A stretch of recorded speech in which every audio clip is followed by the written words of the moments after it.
Bonjour, c'est Egao pour Pain sur la planche et dans ma mangatech, il y a Carneval.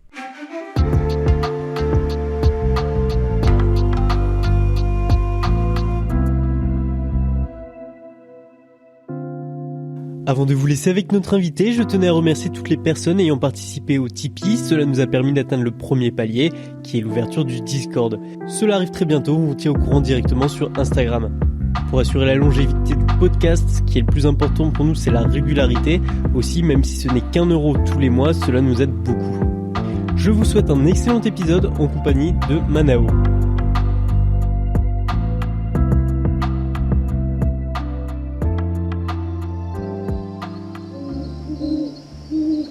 Dans un manoir situé non loin de Karasuna, un jeune garçon du nom de Nai est retenu prisonnier par une duchesse aux airs mesquins.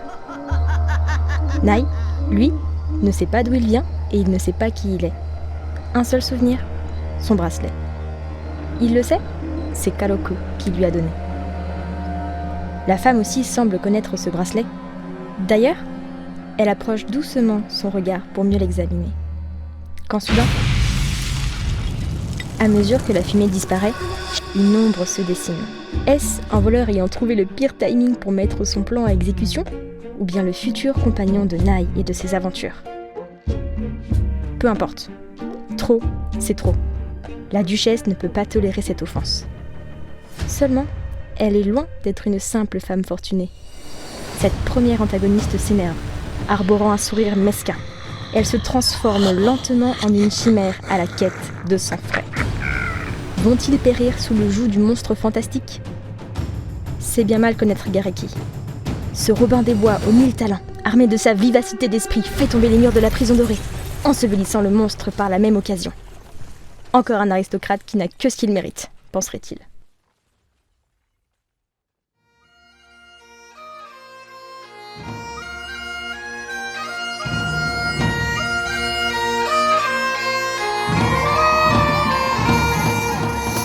Vous l'entendez ?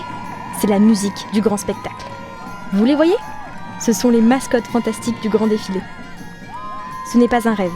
Nous voilà spectateurs d'une représentation folklorique de circus.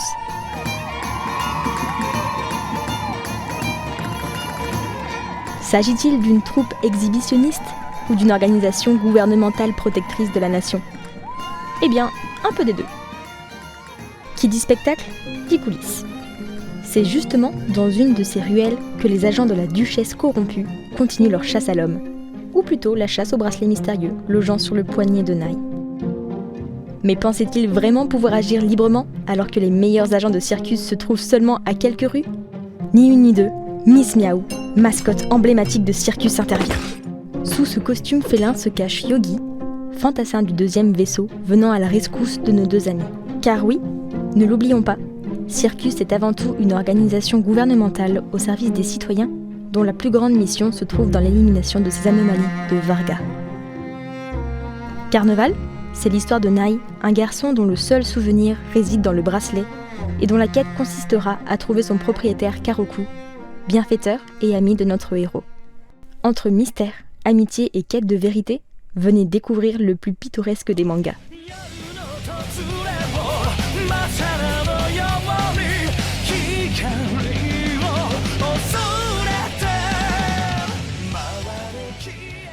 Bon, je ne vais pas vous mentir, parmi tous les livres du rayon manga, j'ai tout de suite été intriguée par Carneval. L'histoire remonte déjà à une dizaine d'années, mais c'est bien ce nom qui m'a sauté aux yeux. C'est un nom à la fois festif et intrigant, parce que lorsqu'on regarde les couvertures, on ne distingue pas de référence à l'univers du cirque tel qu'on le connaît. Le premier tome pose une intrigue emplie de mystères que les personnages seront amenés à résoudre. On pense que le nom de l'organisation de défense Circus fait référence au titre, mais sachez que Carneval est un mot appartenant à l'univers et définit quelque chose de bien précis. Le synopsis reste relativement basique et commun à d'autres séries, mais ce qui est chouette ici, c'est que les pouvoirs surnaturels utilisés par les agents de circus trouvent une explication rationnelle et scientifique. Mais ce qui me plaît le plus dans Carneval, eh bien, c'est le fait que les agents organisent un spectacle à la fin de chaque raid.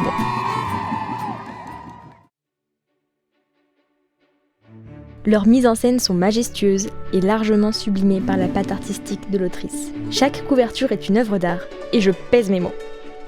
Étant moi-même une artiste, je trouve les dessins de Toya Mikanagi d'une beauté sans égale. Son style se prête parfaitement au côté fantasy de Carneval, et chaque nouveau tome est un véritable plaisir pour les yeux.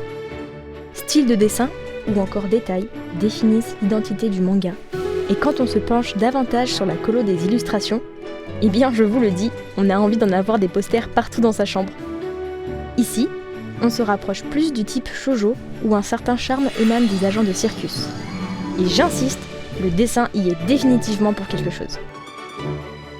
Ah oui, j'allais oublier. Parlons de l'adaptation animée. システムを押さえたから今から2号艇とつなぐヨギンオッケー最初にこのボタンおいその下 En 2014, les premiers volumes et leurs graphismes sophistiqués ont été adaptés en animation. La série se compose de 13 épisodes et aucune suite n'est annoncée à ce jour. La direction artistique s'est d'ailleurs permise quelques libertés scénaristiques et a adopté un certain parti pris qu'on ne retrouve pas forcément dans l'œuvre originale. Je conseille de commencer avec le manga et de se faire plaisir avec l'animé dans un second temps. Ce n'est que mon humble avis. Derrière l'aspect féerique que nous délivre la mangaka, on retrouve tout de même un univers sombre et une intrigue assez mature. On ne rentre pas dans un style de dark fantasy, mais certains éléments très bien introduits dès le premier tome nous font subtilement comprendre qu'il ne s'agit pas non plus d'un simple shonen. Un des points notamment concerne une des valeurs les plus développées dans ce titre à mon sens, la famille. Circus correspond à l'organisation gouvernementale qui met quotidiennement sa vie en danger pour se battre contre une espèce inconnue de la population. Ainsi, les fantassins des différents vaisseaux détiennent des informations ultra confidentielles qui risquent de mettre leur famille en danger. Intégrer Circus, c'est renoncer à sa famille et à son identité. C'est accepter de n'être appelé que par un prénom. Et surtout, c'est accepter de ne jamais revoir 2 fois les mêmes personnes dans sa vie. De fil en aiguille, et pour conserver leur humanité, les agents de Circus deviennent des frères, des sœurs, une famille. Ils vivent ensemble sur un immense vaisseau, n'ont comme compagnons que leurs collègues ou les robots lapins et moutons, servant de bonnes à tout faire. Cette facette est montrée notamment lorsque Yogi fait grimper Nai et Gareki pour la première fois et qu'ils annoncent la typique expression japonaise au mouton « Tadaima !»« Je suis de retour à la maison ». Et justement, outre le fait que Yogi est le plus à même de représenter cette valeur familiale, il est aussi pour moi le personnage qui représente le mieux l'univers de Carneval. Tout comme le titre, il est attirant au premier abord, de par son enthousiasme et sa jovialité, jusqu'à ce qu'on découvre une terrible histoire, impliquant peine, génocide et torture. C'est pas ce qu'on attend d'un personnage se déguisant en mascotte de chat. Ce qui me plaît beaucoup également avec Yogi, c'est qu'il nous ressemble. On s'identifie à lui. Au travail, il fait de son mieux, mais il est encore jeune et commet pas mal de bourdes. Pas grave, c'est en faisant des erreurs qu'on apprend. Au fil du temps, le soutien de ses collègues le rendra plus fort et plus confiant. Je ne peux pas m'empêcher de faire le parallèle entre son comportement et le nôtre. Dans mon cas par exemple, je suis en stage. Pas encore dans le monde pro, mais plus non plus à l'école. Un peu comme Yogi, j'ai du mal à me détacher de ma personnalité enfantine. Mais je sais que le temps et l'expérience feront les choses.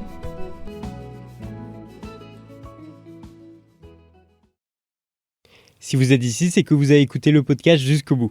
Et rien que pour ça, je vous en remercie.